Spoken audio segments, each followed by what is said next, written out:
రాజగోపాల్ రెడ్డి గారు కడియం శ్రీహరి గారి మీద అనుచిత వ్యాఖ్యలు ఏమైనా చేసి ఉంటే రికార్డులను పరిశీలించి తగు నిర్ణయం తీసుకుంటామని చెప్పేసి తెలియజేస్తూ రాజగోపాల్ రెడ్డి గారు మాట్లాడండి.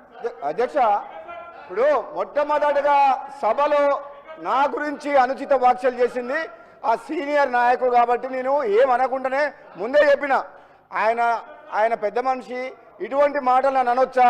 అది పార్టీ అధ్యక్ష, అది పార్టీ అంతర్గత విషయం.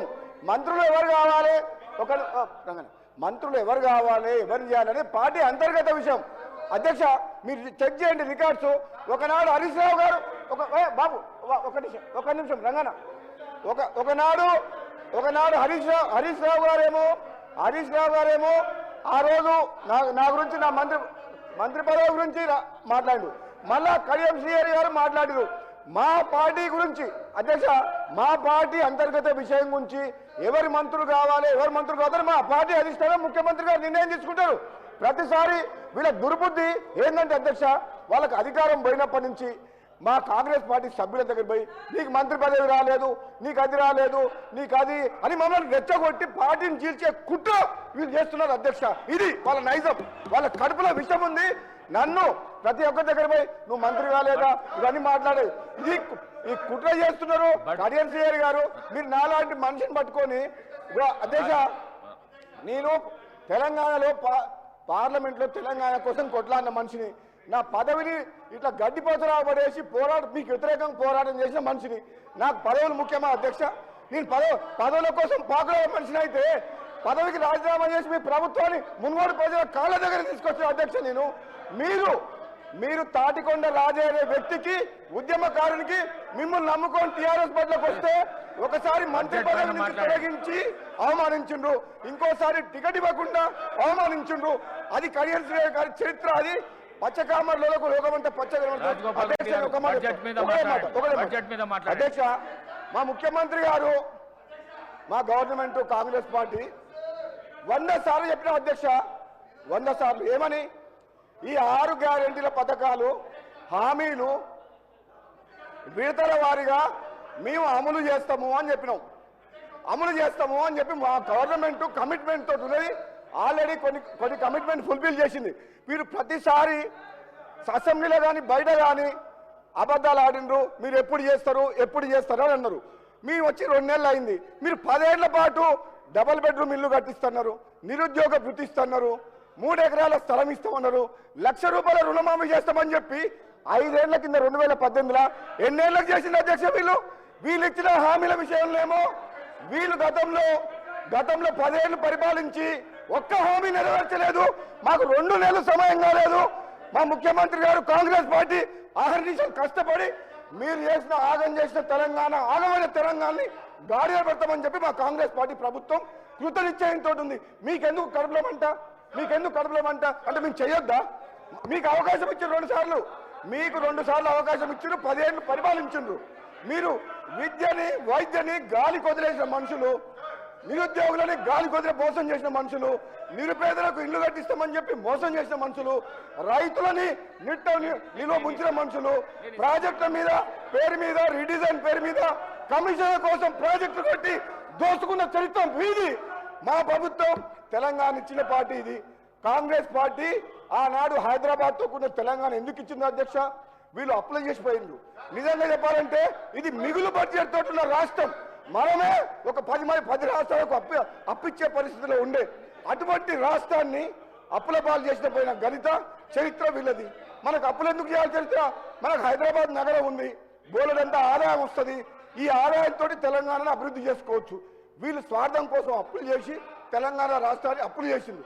మళ్ళా మాకు ఈరోజు ఏమంటున్నారు, మీరు ఎట్లా చేస్తారో అంటారు, మేము ఇచ్చిన హామీలు ఎట్లా చేస్తారో అంటారు. మేము చేస్తాం, మేము నిరూపిస్తాం, ప్రజలకు ఇచ్చిన మాట నెరవేరుస్తాం. వీళ్ళు తట్టుకోలేరు అధ్యక్ష, వీళ్ళు తట్టుకోలేరు. మమ్మల్ని తట్టుకునే శక్తి వీళ్ళకి లేదు. దమ్ముంటే కేసీఆర్ని హౌస్లోకి రమ్మని చెప్పారు. దమ్ముంటే మేము నిరూపిస్తాం. మా ముఖ్యమంత్రి గారు చెప్పిండు, ఇప్పుడు మీ నాయకుడిని రమ్మని చెప్పండి అని చెప్పి ముఖ్యమంత్రి గారు నిన్న చెప్పిండు, ఈ రోజు కూడా చెప్పిండు. ఆ దమ్ము లేదు. పారిపోతున్నారు. బయట పోయి మాట్లాడతారు, హౌస్లో మాత్రం చర్చ లేదు. ఈరోజు మా ముఖ్యమంత్రి గారి నాయకత్వంలో ఈరోజు మేము అందరం కూడా కమిట్మెంట్ తోటి పనిచేస్తున్నాం. ఒక శ్వేతపత్రం ఆర్థిక పరిస్థితి మీద శ్వేతపత్రం ఇచ్చినాం. కృష్ణా వాటర్ దోపిడీ మీద చర్చ చేసి ప్రజెంటేషన్ ఇచ్చినాం. గోదావరిలో మోసం జరుగుతుంది, మేడిగడ్డకు ముఖ్యమంత్రి గారి నాయకత్వంలో అందరం పోయి చూసి వచ్చినాం. అది జీర్ణించుకోలేక ఇవన్నీ వాళ్ళు చేసే తప్పుల్ని ప్రజలకు తేట తెల్లంగా కళ్ళ కట్టేటట్టు చూపిస్తున్నాం కాబట్టి అది తట్టుకోలేక ఈ విధంగా మాకు వ్యక్తిగతంగా విమర్శలు చేస్తున్నారు అధ్యక్ష. నేను ఈరోజు చెప్తున్నా, మళ్ళీ వీళ్ళ ఆటలు సాగవు. ఏనాడైతే బీఆర్ఎస్ మార్చిండ్రో అప్పుడే వాళ్ళ పని అయిపోయింది. వాళ్ళు బతుకు తెరువు కోసం, అధికారం కోసం, స్వార్థం కోసం పనిచేసే వ్యక్తులు. ఆనాడు తెలంగాణ సెంటిమెంట్ రెచ్చగొట్టి రేవంత్ రెడ్డి గారు అన్నారు, నిన్న అమాయకులను చంపి పిల్లల్ని చంపిన పాప మీకు ఉసురు తగులుతుందని చెప్పి వాళ్ళ కుటుంబం లక్షల కోట్లు దోసుకుంది అధ్యక్ష. ఆ పాపం ఎవరో త్యాగం చేస్తే త్యాగాల పునాదం మీద ఏర్పడ్డ తెలంగాణలో ఒక్క కుటుంబం బాగుపడి లక్షల కోట్లు దోసుకున్న చరిత్ర వాళ్ళది. అది తెలంగాణ ప్రజలు 2 సార్లు తప్పు చేసినామని గమనించి ఈరోజు గ్రహించి మళ్ళీ తెలంగాణ ఇచ్చిన కాంగ్రెస్ పార్టీకి పట్టం కట్టిన అధ్యక్ష. ఇది పేదల ప్రభుత్వం, పేదల రాజ్యం, పేదల కోసం పనిచేస్తుంది.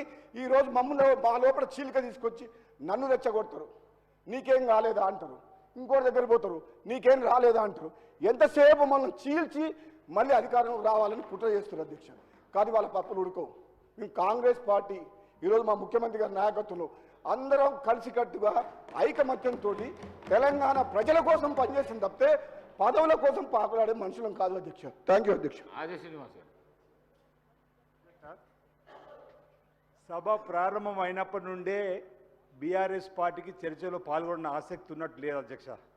ఈరోజు సభ ఇంత అర్థవంతంగా గత ప్రభుత్వ పనితీరు పైన బడ్జెట్లో వాళ్ళకి అవకాశం, మీరు ½ అన్ అవర్ అంటే వాళ్ళు 1 అవర్ అన్నారు, మీరు 1 అవర్ ఇచ్చినా వారు మాట్లాడడంలో రాజకీయాల కోసం మాట్లాడిన తప్ప మరొకటి కాదు.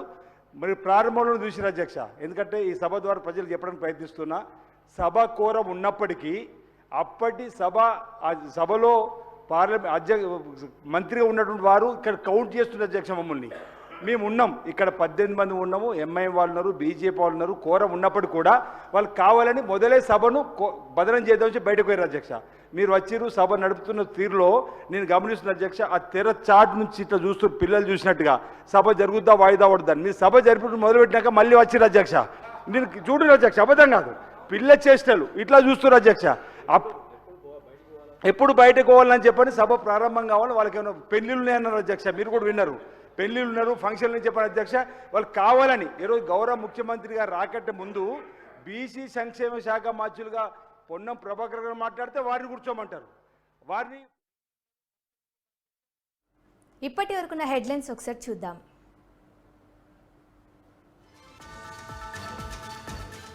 అసెంబ్లీలో కొనసాగుతున్న బడ్జెట్ పై చర్చ. బడ్జెట్ పై ప్రభుత్వం సీరియస్ గా లేదన్న బీఆర్ఎస్ ఎమ్మెల్యే.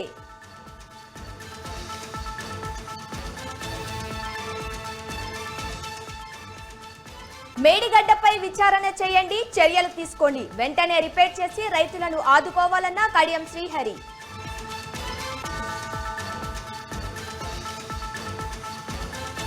సూర్యాపేట జిల్లాలో అమానుష ఘటన. పసికందును ముళ్ల కంచెలో వదిలేసిన గుర్తు తెలియని వ్యక్తులు.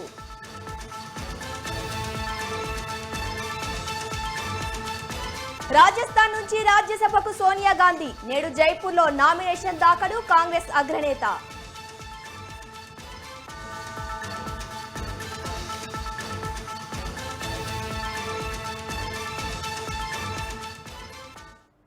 తెలంగాణ శాసనసభ సమావేశాలు లైవ్ లో చూద్దాం.